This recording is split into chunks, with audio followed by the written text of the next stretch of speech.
सरकार मतदार जे आहेत ज्यांना ज्यांना जे दिसते ते मांडतील आणि त्याचा हिशोब माय माऊली जनता देणार आहे।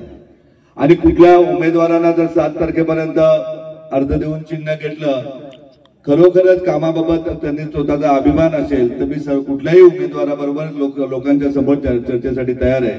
कारण त्यांनी केलेली कामं काय आहेत आणि मी केलेली कामं काय आहेत या सगळ्याचा उहापोह भिवंडी लोकसभा मतदारसंघामध्ये झाला पाहिजे।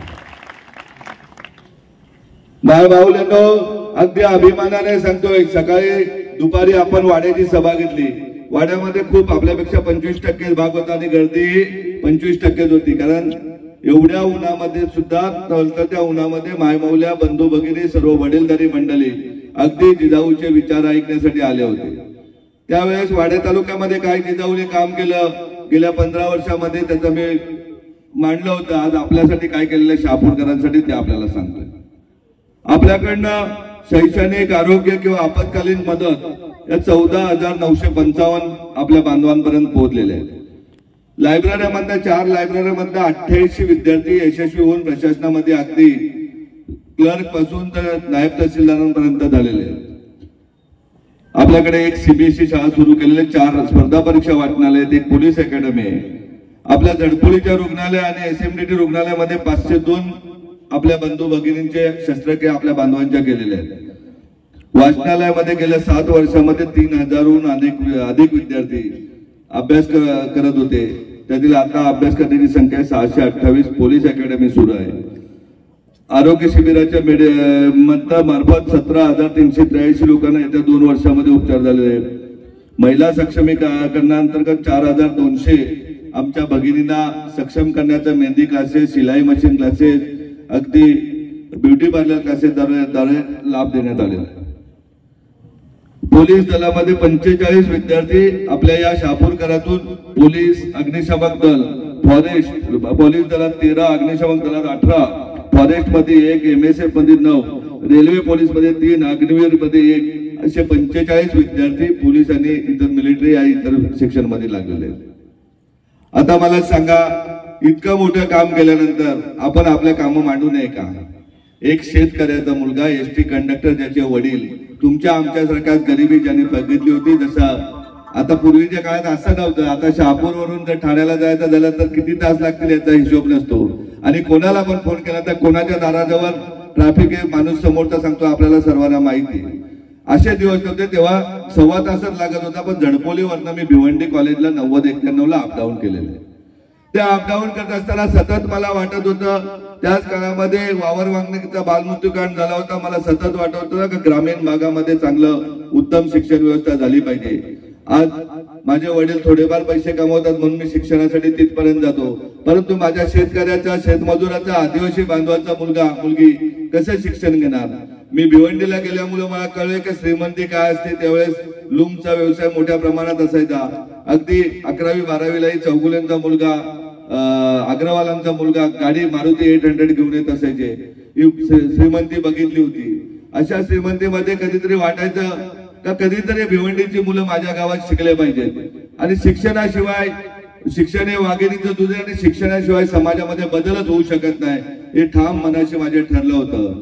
आणि कधीतरी कुठल्या तरी अनेक राजकीय पक्षाचे नेते बघत होतो, कधीतरी एखादा तरी माणूस निस्वार्थपणे त्यांनी काम केलं पाहिजे समाजासाठी आणि त्याची सुरुवात आपल्यापासून झाली पाहिजे का आरोग्याचं काम आपण केलं पाहिजे, आपल्या बांधवांच्या भगिनींसाठी, लहान बच्चूसाठी काम केलं पाहिजे।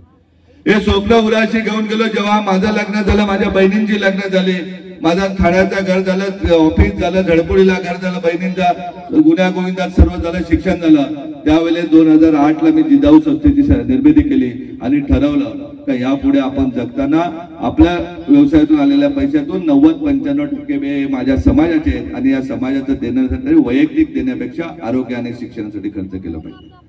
आज अगदी अभिमानाने सांगतोय की आपल्या धडपोलीच्या हॉस्पिटलमध्ये अगदी पोटातल्या बाळाच्या सिझर पासून तर 100 वर्षाच्या आजोबापर्यंत जरी कॅन्सर जरी झाला तरी त्याला 100% मेडिसिन सहित मोफत व्यवस्था आपण आपल्या माणसांना केलेली आहे। दररोज 25 कॅटरॅक्टचे ऑपरेशन आपल्याकडे धडपोलीला होतात, 8 ते 10 ऑर्गन सर्जरी होतात आणि या 25 सर्जऱ्या करताना मी अगदी अभिमानाने सांगतोय का जे कार्य सम्राट समजतात त्यांनी दाखवायचा संपूर्ण भिवंडी लोकसभा क्षेत्रामध्ये एक तरी डोळ्याचं शस्त्रक्रिया करणारं सरकारचं रुग्णालय का ते दाखवून द्यावं, एवढं माझं जाहीर आव्हान आहे। मेडिसिन विकतात ते आपण बघितलं का? सरकारचं मेडिसिन नागरिकांना देताना कोणीतरी मुरबाडच्या पेपरमध्ये बातमी वाचली होती. कशाला? किती दिवस फसवणूक करणार हो आपण जनमानसाची? आपण हे चित्र सगळ्यांनी बदलायला पाहिजे. सुरुवात आता शहापूरच्या विषयी बघायला गेलं तर मी गेले अनेक वर्ष शहापूरच्या पिण्याच्या पाण्याविषयी सातत्याने आमचे शहराचे ग्रामपंचायतचे सदस्य राहू दे किंवा इतर सर्व लोक सांगल्यानंतर त्या जिल्हा परिषदेला फेटे मारतो का आपण शहापूरला पाणी दिलं पाहिजे. जो शहापूर पूर्ण मुंबईला पाणी देतो आणि तेथील अनेक नागरिकांना पाण्याची गैरसोय होते. कधी टीव्ही उघडले, बातमी लावली कधी तर बातमी येते शहापूर मधली पाणी टंचाई. खूप वाईट वाटत आहे ना. आजही जी पाण्याची स्कीम चालू आहे, भवानी धरण कुठलं नगरचं पाणी इथे येणार, तिथं स्वप्नातलंच वाटतंय मला तरी का स्वप्नातलं पाणी कधी येते देवाला माहिती. परंतु तायानं तुम्हाला शब्द देतो, उद्याला ती योजना फेल तर गावागावात पाणी योजना करण्याचं काम माझं असेल एवढं आपल्याला या प्रसंगी सांगतो. भातसा कालव्याचं परिस्थिती आपल्याला माहिती आहे का? अनेक ठिकाणी कालवे खाणे छोट्या छोट्या अडचणीमुळे फॉरेस्ट मधून अपूर्ण आहेत. ते काम माझं खासदार म्हणून असेल, कारण केंद्र सरकारचे त्या परवानगी घ्यायचे आहेत. आणि अगदी तिथल्या शेतकऱ्यांना सांगतो, भातसाचे जे अपूर्ण कालवे ते पूर्ण करण्याची जबाबदारी माझी असेल येत्या काही वर्षामध्ये. लोकलच्या फेऱ्या आपण बघतोय आज प्रचंड वस्ती कसाऱ्यापासून अगदी आटगावला सांगा, शहापूर सांगा, चेरपोली सांगा, वाशिम सांगा, आसनगाव सांगा, दररोज बिल्डिंगच्या बिल्डिंग होत आहेत. अनेक आपले मुंबईपासून बिल्डर्स लोक येऊन बिल्डिंग बांधत असतात. परंतु लोकलची परिस्थिती काय आहे ना जातो. ही लोकलची परिस्थिती वाढवण्यासाठी कोणीतरी काहीतरी प्रयत्न केलेत का ते समाजाला एकदा दाखवून द्यावा का बाबा मी प्रयत्न केले. परंतु मी जाहीर पत्रकार महोदयांना सांगतो का मुख्यमंत्री एकनाथजी शिंदे झाल्यापासून मी 5 पत्र दिलेले आहेत आणि 5ही पत्रावर एंडोर्समेंट केलेले आहे का या शहापूरच्या लोकल वाढल्या पाहिजेत, कसाऱ्यापर्यंत लोकल वाढल्या पाहिजेत यासाठी विनंती केलेली आहे. मुख्यमंत्र्यांनी मध्य रेल्वेच्या एमडीनं त्याबाबत रिमार्क लिहिलेले आहेत. परंतु त्या लोकल वाढलेल्या तर लोकल वाढवण्याचं काम जिजाऊ आपल्याला करेल. शहापूरच्या ग्रामीण रुग्णालयाबाबत मी भाऊबीजेला आलो होतो. तिथल्या डॉक्टर्स आणि नर्सेस ताईंना सांगितलं होतं की मी नक्कीच मुख्यमंत्री आपल्या ठाण्याचे मी प्रयत्न करून स्टाफ वाढवण्याचा प्रयत्न करेन. त्याबाबतही माझ्याकडून रेग्युलर फॉलोअप सुरू आहे. लवकरात लवकर जास्तीत जास्त कसे कर्मचारी कसे डॉक्टर वाढतील यासाठी मी प्रयत्न करेन. आपण पाहतोय काय परिस्थिती. MMID मध्ये वाडा विक्रमगड बरोबर शहापूर तालुकाही MMID मध्ये आला पाहिजे. म्हणजे उद्या लोकलच्या फेऱ्या नाही वाढल्या, ट्रॅफिक कधी कमी नाही झाली तर मेट्रो तरी आपल्याला इथपर्यंत आणता येईल. यासाठी माझे प्रयत्न सुरू आहेत. मी एक लोकप्रतिनिधी नव्हतो, फक्त जिजाऊ संस्थेचा संस्थापक होतो. परंतु मी जेव्हा लोकप्रतिनिधी होईल तेव्हा माझं काम कुठल्याही अधिकाऱ्याला करावंच लागेल. अशा प्रकारची व्यवस्था मी नक्कीच करेन. शेतकऱ्यांच्या विकासासाठी त्यांना 12 शेती मिळाली पाहिजे. त्यांच्याकडे दुग्ध शेती, भात शेती बरोबरच फळ शेती, फुल शेती या सगळ्या गोष्टी झाल्या पाहिजेत. यासाठी मी नक्कीच प्रयत्न करेन. आज काय परिस्थिती दादांनो शहापूरची, ते जे प्रकल्प येतात आता समृद्धी रोड येऊ दे कुठे येऊ दे, फक्त अधिकारी लोक आमच्या शेतकऱ्यांना लुटण्याचं काम करत असतात, शोषण होत असतं. आजही बघा हॉस्पिटलची व्यवस्था नसल्याने आमची एक आशाताईची मुलगी शहापूरला होती, नंतर ठाण्याला आली. ठाण्याला आल्यानंतर 8 लाखाहून जास्त बिल झालं होतं. त्या शहापूरची ताई माझ्याकडे आल्यापासून ती पेशंट बरा होईपर्यंत पूर्ण जबाबदारी आपल्या जिजाऊने घेतली होती. आज मला आता एवढ्याच हेमांगीने एक उदाहरण दिलं. लेनाड येथील कुंभारपाड्यातील M.Com झालेली मुलगी भाजीपाला खुडायला जाते, मिरची खुडायला जाते, कुठे रोजगार आपला. परंतु शहापूरकरांना अगदी आश्वासन देतो 15,000 नोकऱ्या शासनाच्या प्रत्येक वर्षी निर्माण करण्याची ताकद आहे जिजाऊ. ती नक्कीच तुम्हाला करण्यात येईल. आमची कुठलीही M.Com B.Com झालेली ताई कधी भाजीपालाचा व्यवसाय करणे हा ठीक आहे, परंतु जिच्या शिक्षणाची कुवत आहे, जी उद्या अकाउंटंट होऊ शकते, CA होऊ शकते, CS होऊ शकते, त्यांना ते शिक्षण देण्याचं काम मी करेन. मी सकाळी वाड्याला सांगितलं, आज इथेही सांगतो. या शहापूरच्या रुग्णालयामध्ये माझी कुठलीही ताई पोटातल्या बाळासाहेब जर ती मरण पावली तर त्याची सर्वस्वी जबाबदारी माझी असेल आणि मी ती जबाबदारी स्वीकारून त्यामध्ये 100% सुधारणा करण्याचं काम करेन. आमच्या कुठल्याही शेतकऱ्याच्या शेतमजुराच्या फुलाला जर उद्या गव्हर्नमेंट मेडिकल कॉलेजला नंबर लागला, त्याचा कुठल्याही प्रायव्हेट इंजिनिअरिंग कॉलेजला नंबर लागला आणि त्याची जर परिस्थिती नसेल ते फी भरण्याची, तर ते फी भरण्यासाठी त्याचं कुटुंब प्रमुख पण माझी असेल एवढंही आपल्याला या प्रसंगी सांगतो. मला अभिमान वाटतो शहापूरच्या संपूर्ण टीमचा. मगाशी खर्डीजवळ एका छोट्याशा मीटिंग साठी आम्ही बसलो होतो. आताच विभाग प्रमुखांनी माझा सत्कार केला, परंतु छोट्या खाणी बैठकीला बसला असता पहिल्या लाईनीत माझा तालुका प्रमुख खाली बसला होता आणि शेवटच्या लाईनीत माझा मुलगा बसला होता. हे काम आपलं जिजाऊचे संस्कार आपल्या जिजाऊचे दादा नव्हता येणार.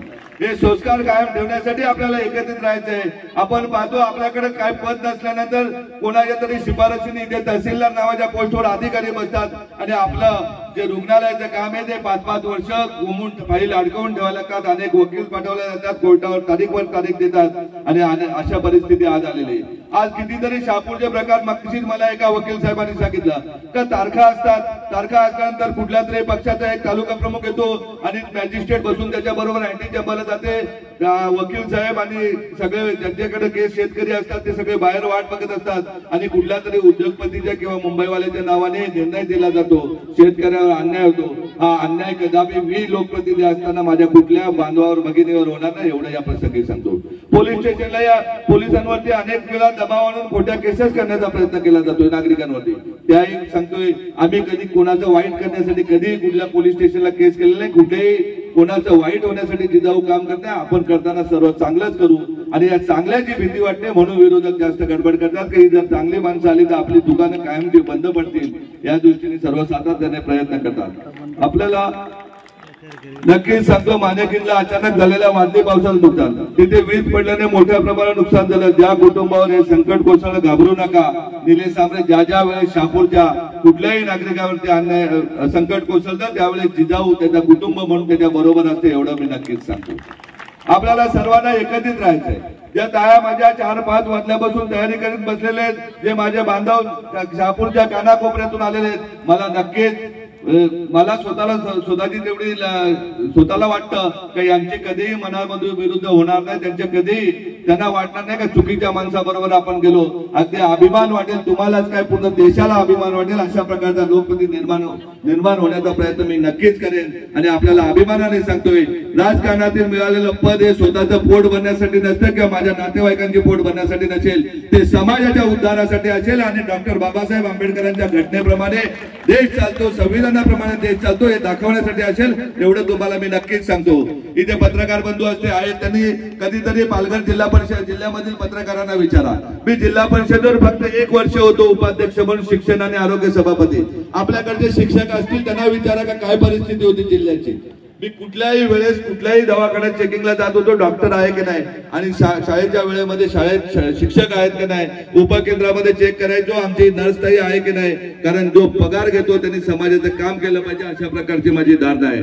आणि त्या 1ही रुपया जिल्हा परिषदचा मानधन न घेता, गाडी न घेता, कुठल्याही प्रकारच्या आमिषाला बळी न पडता तिथे ते शिक्षक बदलीचे रेट होते, नर्सेस बदलीचे रेट ठरले होते. 3-3 लाख रुपये शिक्षक बदले होते, 50-50 हजार रुपये नर्सेस बदल्या होत्या. कुठल्याही प्रकारच्या अंगाला गालबोट न लावल्यामुळे आज तुमच्याकडे अभिमानाने बसत आहे, बोलत आहे. आणि त्यामुळे त्याच विश्वासाने आपण हजारो लोक, लाखो लोक माझ्यावर विश्वास ठेवत आहेत. त्या विश्वासाला उभ्या आयुष्यात मी तड जाऊ देणार नाही एवढं आपल्याला नक्कीच सांगतो.